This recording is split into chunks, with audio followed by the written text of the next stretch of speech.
অজ্ঞানং তিমিরান্ধস্য জ্ঞানাঞ্জন শ্লোকয়া চক্ষুরুন্মিলিতং যেন তস্মৈ শ্রী গুরুবে নমঃ।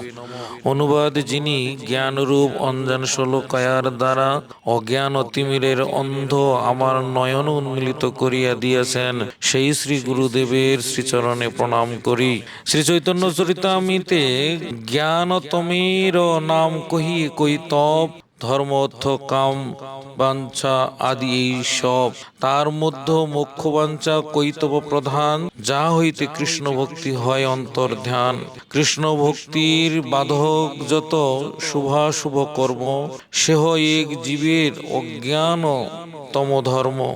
কয়া উন্মিলিত জ্ঞান অঞ্জন শ্লোকয়া ঈশ্বর পরম কৃষ্ণ সচিতানন্দ বিগ্রহ অনাদিরাদি গোবিন্দ সর্বকারণ কারণমিতেন কৃষ্ণস্থ ভগবান স্বয়ং নিত্য স কৃষ্ণ ভগবত জ্ঞানবিবঞ্জন শ্লোকয়া তয়া কৃষ্ণ ভগবত জ্ঞান সন্ধির দেব ইতি শ্রী চৈতন্য চরিতামৃত।